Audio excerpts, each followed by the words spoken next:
So let's talk about scalars and vector quantities. So a scalar quantity only has a magnitude. So it only has a size. It doesn't tell us up, down, left, or right. So for example, 16 kilometers is a distance. That's a scalar. A mass of 5 kilograms. That's a scalar. Temperature of 20 degrees, scalar. A time interval of 2 hours is also going to be a scalar. So for a scalar, you don't actually mention the direction. So you don't say 16 kilometers east, you just say 16 kilometers. So some examples of scalar quantities are distance, which is given in meters or kilometers. So it's the total path length, no direction needed. Another one is speed, okay? Speed, right? How fast something is moving, no direction. Time, duration only. Mass is the amount. It has no actual direction. Energy, which is measured in joules, is the amount of energy transferred or stored. Temperature is how hot or cold something is. There's also charge, which can be positive or negative, but it isn't directional. So just because something is positive or negative doesn't mean it's directional. Then there is potential difference, which is measured in voltage, which is the energy transferred per unit of charge. So voltage is E divided by Q. Just remember that Q is charge. Then there is resistance, which is the opposition to current. The amount of substance, which is given in moles. Now, vector quantities is a bit different. It has both magnitude, just like a scalar, but it has something additional. It also tells us direction. So, for example, if I said 10 kilometers, that is magnitude. But if I said 10 kilometers east, I've now added a direction to it. Or if I said 20 newtons, but I said it upwards, that will also be one of them. Or if I said like I'm traveling 10 meters per second and I'm going east, or I'm traveling 3 meters per second squared downwards. So an example of a vector quantity would be displacement. That is the distance. That's the distance from your starting point. There is velocity, which is different from speed. Velocity actually has direction. Then there's acceleration. There's a force. There's weight. There's momentum. Momentum is the same direction as velocity. Then there is magnetic flux density and also the gravitational field strength. Now, in an exam question, what you have is an arrow. Now, the arrow, the length of the arrow signifies the magnitude. So this is smaller than this one. So this one has a smaller magnitude. But the direction of the arrow shows you the actual vector. Let's say somebody is trying to go from point A to point B. So point A is over there. Let's say they traveled 4 kilometers in that direction, and then they traveled 12 kilometers in this direction. And over here, they reach point B. So there's two things we're going to talk about. Now, what's the distance traveled? The distance traveled is going down and then going back up. So that is 16 kilometers in total because you've added the two numbers. Now, the displacement, however, is the distance from the starting point. And the distance from the starting point, they will give it in your exam, but it's like 10 kilometers. So the displacement is 10 kilometers, but the distance traveled is 16 kilometers. So if I wanted to talk about it, I would say B is 16 kilometers east of point A. So distance depends on the actual route you take, whereas displacement depends only on the start and the end points. You ignore everything within the middle of it. Now, if I said to you, they go from A to B and then back, what's the distance that it's going to take? Well, if you go from here, you're going to add 4. Then you go up, you're going to add a 12. Then you come back down, so you add a 12 again. And then you go back up and you add a 4. If you add them all up together, that is 36 kilometers. So that is the distance traveled, 36 kilometers. Now, the actual vector is going to be the 0 kilometers, the actual displacement. because you've literally just gone from A to B and then back. So the distance, the displacement from your original point is actually going to be 0 kilometers. So let's now talk about speed. So speed is distance divided by time. Speed is a scalar because it actually doesn't include direction, whereas a velocity is going to be displacement over time. So the reason why velocity is a vector is because displacement, which we looked at before, is a vector. So velocity has to include direction, whereas speed doesn't include direction. So if we go back to our diagram of 12 kilometers and 4 kilometers, and we say from A to B, it took a time of 2 hours. Let's look at speed. Well, the speed is going to be the distance traveled, which in this case is 16 divided by the 2 hours. So that is going to be a speed of 8 kilometers per hour. But what is the velocity? Well, we talked about this before, but to get from A to B is 10 kilometers if we're talking about displacement. Now, what you have to remember with velocity, we need to use a displacement. In this case, the displacement is 10 divided by 2. That means it's 5 kilometers per hour east. Okay, so that is going to be the actual answer. So let's look at this question. We got a aircraft travels from London to Oslo. We're given the distance, we're given the time. We're also given the distance on return, which is slightly more than the distance going there, because they probably took a different route. Now, the question is, what is going to be the speed and the average velocity? So we're taking the average. So we're going to be, to do the average, you just take the total time divided by the total distance, divided by the total time.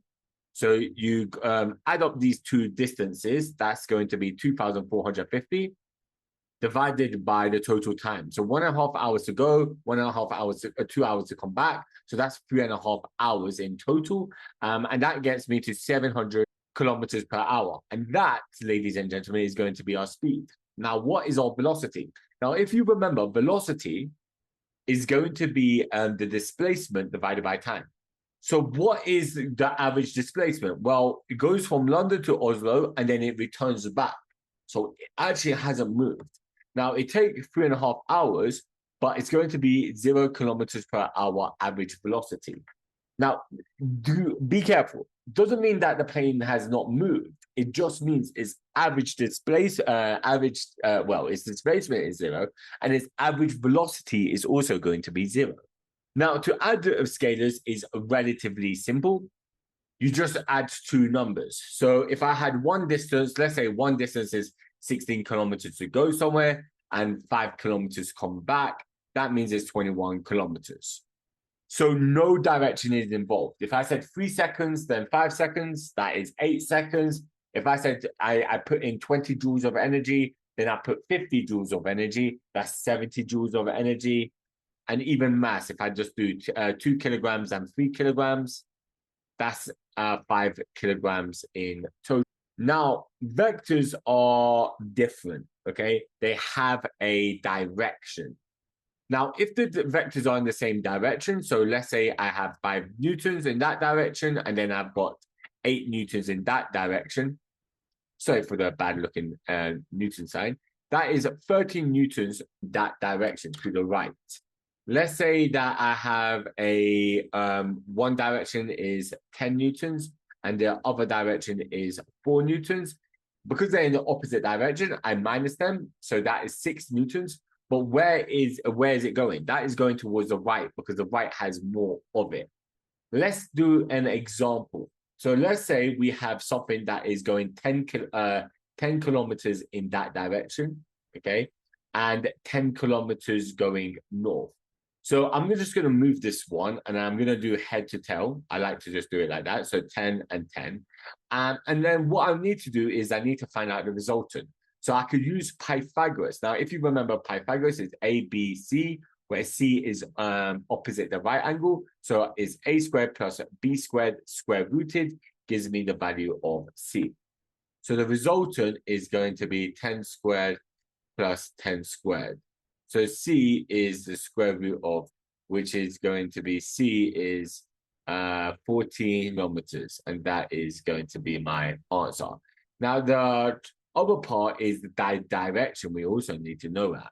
Okay. So what we're going to do, we're going to look for this angle right over there, theta. Okay. And we're going to go back to trigonometry. So if we look at trigonometry, this is the opposite, this is adjacent. And we remember that tan minus 1 is opposite over adjacent. So I just substitute the values in 10 divided by 10. And then I do tan minus 1 of 1.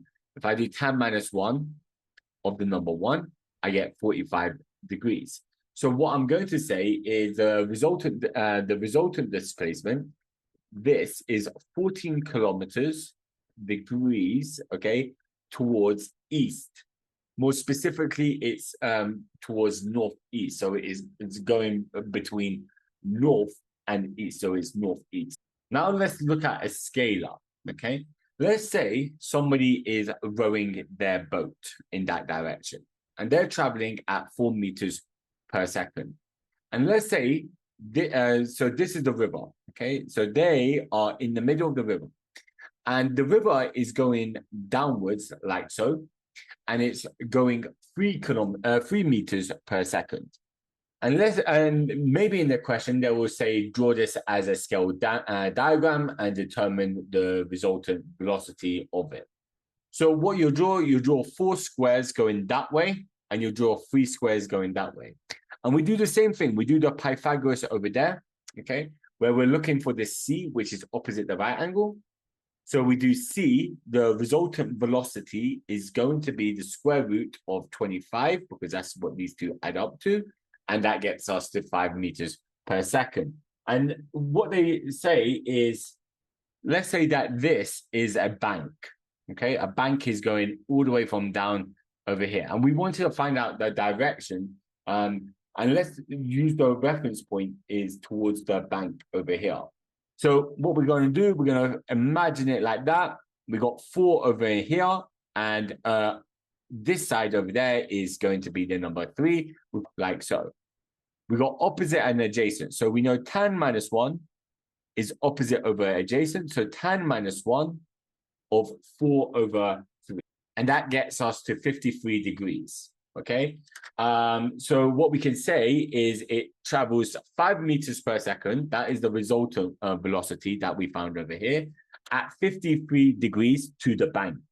Now, if we wanted to do the direction, instead of doing it towards the from the bank, we do it to the straight across. So in that direction. So what we're going to do, let's say we take theta over here, okay? So I'm going to draw it out like that. This is opposite and adjacent. This time the 3 is at the 4 and 4. We just do tan minus 1 of all of this, and that will get us 30 degrees downstream from the straight of across. But you have to mention the reference to the direction. So let's look at scalar and vector pairings, okay? So I'm going to write scalar and vector over here. So the scalar is distance. And what is the pairing of distance as a vector? And that is going to be displacement.